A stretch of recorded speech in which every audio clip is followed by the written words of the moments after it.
Marilah kata dalam Al-Ilahi.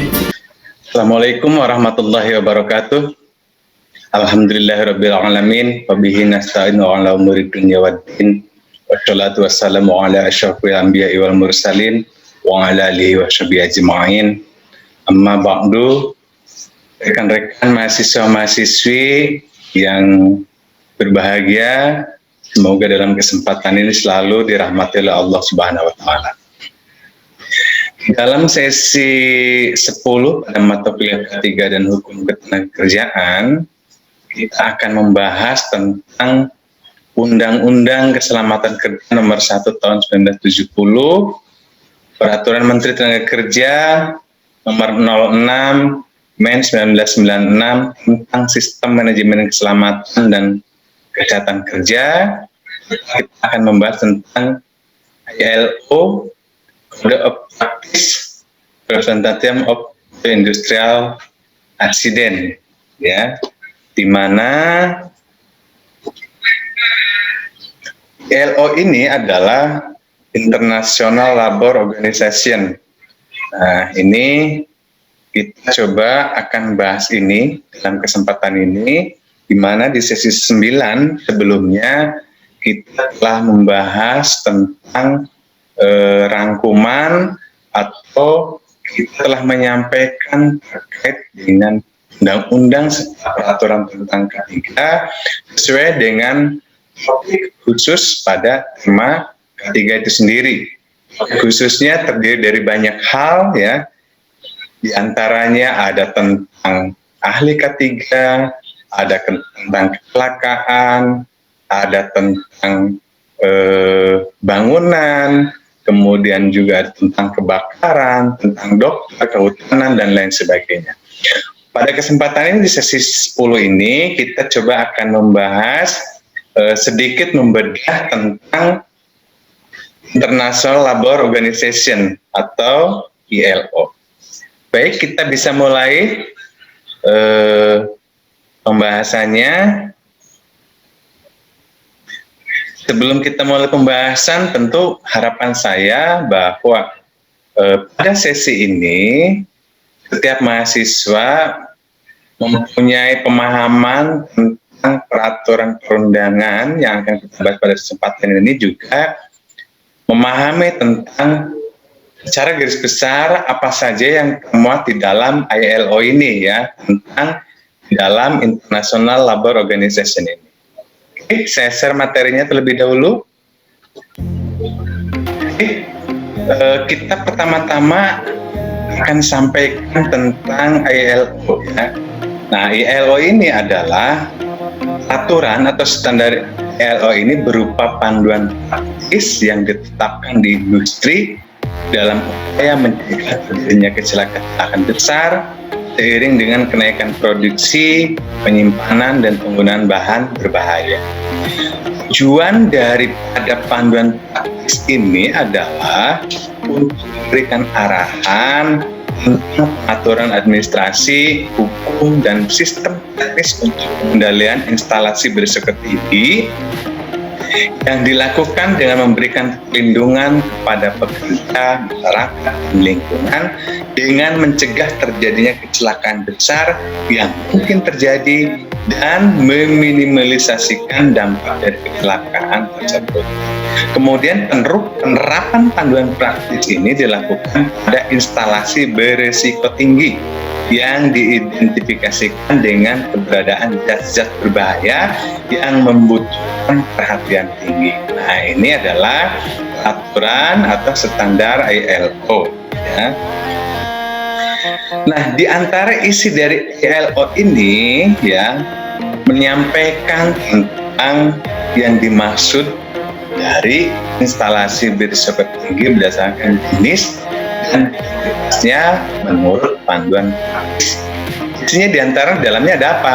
Yaitu di dalamnya ada tentang industri kimia dan petrokimia, tentang industri penyalingan minyak, tentang instalasi penyimpanan gas alam cair, kemudian tentang instalasi penyimpanan gas dan cairan yang mudah terbakar, gudang bahan-bahan kimia, dan kemudian instalasi penyulingan air bersih dengan menggunakan klorin, serta industri pupuk dan pestisida. Nah, ini yang dimaksud di dalam peraturan atau standar ILO tentang instalasi berisiko tinggi, ya. Kemudian, instalasi berisiko tinggi berdasarkan jenis dan kuantitasnya di luar cakupan panduan praktis. Yang di luar dari cakupan panduan praktis ILO itu diantaranya adalah instalasi nuklir, pangkalan militer, instalasi biologi, nuklir dan kimia, serta pusat persenjataan. Nah, ini yang berada di luar dari ILO. Nah, kemudian yang dimaksud dengan instalasi berisiko tinggi adalah instalasi industri permanen atau sementara yang menyimpan, memproses, atau memproduksi zat-zat berbahaya dalam bentuk dan jumlah tertentu menurut peraturan yang berlaku, yang berpotensi menjadi penyebab terjadinya kecelakaan besar. Nah, itu definisi dari instalasi berisiko tinggi. Kemudian, identifikasi bahan berbahaya menurut jenis dan tingkat kuantitas ambang terjadinya kecelakaan besar, diantaranya hal-hal apa saja yang harus diidentifikasi, ya. Nah, ini yang berada di dalam panduan atau standar ILO. Hal-hal yang perlu diperhatikan atau yang perlu diidentifikasi tingkat bahayanya, antaranya ada bahan kimia sangat beracun, kemudian ada bahan kimia beracun, ada gas dan cairan mudah terbakar, serta bahan peledak. Nah, itulah antaranya peraturan di dalam ILO yang perlu kita identifikasi. Ada kimia sangat beracun, ada kimia beracun, juga ada gas dan cairan mudah terbakar, serta bahan peledak. Nah, ini hal-hal yang perlu diidentifikasi yang ada di dalam ketentuan atau peraturan atau panduan praktis di dalam ILO. Kemudian ILO juga mengatur alur informasi pada instalasi berisiko, ya. Selain mengatur alur informasi pada instalasi berisiko tinggi, juga ada audit instalasi berisiko tinggi. Nah, audit instalasi berisiko tinggi itu terdiri dari apa saja? Di antaranya ada instalasi berisiko tinggi diaudit oleh manajemen audit, ditunjuk pemegang otoritas sesuai dengan ketentuan yang berlaku di wilayah instalasi itu berada. Kemudian, audit mencakup identifikasi kejadian tidak terkendali, memicu timbulnya kebakaran, ledakan, atau terlepasnya zat-zat beracun. Kemudian, audit mencakup estimasi potensi bahaya, audit mempertimbangkan potensi efek lanjutan, kemudian audit kesesuaian pengukuran keselamatan, audit memperhitungkan analisa risiko secara menyeluruh. Ya, nah itu adalah audit instalasi berisiko tinggi yang diatur dalam ILO. Ya. Kemudian tentang manajemen pengendalian risiko kecelakaan dan pengamanan pada instalasi berisiko. Nah, apa saja yang manajemen pengendalian di dalam ILO ini, yaitu diantaranya ada desain, fabrikasi dan penginstalasian pabrik yang aman, kemudian pemeliharaan pabrik secara rutin, pengoperasian pabrik sesuai prosedur yang berlaku, pengelolaan keselamatan lingkungan kerja secara baik, inspeksi secara rutin, pengawasan rutin terhadap keamanan dan sistem pendukungnya, kemudian ketersediaan dan inspeksi rutin peralatan keselamatan kerja yang dapat digunakan dalam kondisi darurat, kemudian juga analisa bahaya dan risiko. Nah, sebetulnya analisa bahaya dan risiko ini bukan hanya di ILO, tapi di semua peraturan perundangan yang mengatur tentang K3.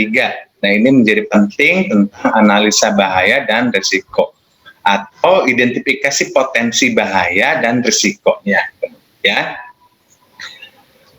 Kemudian selanjutnya tentang analisa bahaya dan risiko, ya, di dalam ILO ini meliputi identifikasi bahan beracun, reaktif dan eksplosif yang disimpan, diproses atau diproduksi, kemudian identifikasi kegagalan potensial yang dapat menyebabkan kondisi pengoperasian abnormal atau menimbulkan kecelakaan, kemudian analisa konsekuensi dari kecelakaan yang terjadi terhadap pekerja dan masyarakat sekitar, serta tindak pencegahan terhadap terjadinya kecelakaan. Secara umum, ya, hampir sama analisa bahaya dan risiko ini, baik yang berada dalam ILO atau aturan-peraturan pemerintah di kita, ya. Nah, ini juga dibahas tentang konsultan keselamatan kerja, sama halnya seperti dalam peraturan perundangan yang berlaku di Indonesia, ya. Nah, demikian adalah secara singkat tentang apa yang berada di dalam ILO, ya, International Labor Organization, ini mengatur tentang potensi-potensi yang berisiko tinggi, ya, mengatur tentang manajemen, tentang audit, tentang identifikasi serta pencegahannya, yang termasuk ke dalam resiko tinggi, ya, itu diatur dalam ILO. Baik, selanjutnya kita coba bahas tentang peraturan perundangan, ya. Saya share materinya. Nah, dalam kesempatan ini selanjutnya kita akan sedikit mengupas tentang Undang-Undang Keselamatan Kerja Nomor 1 Tahun 1970, ya.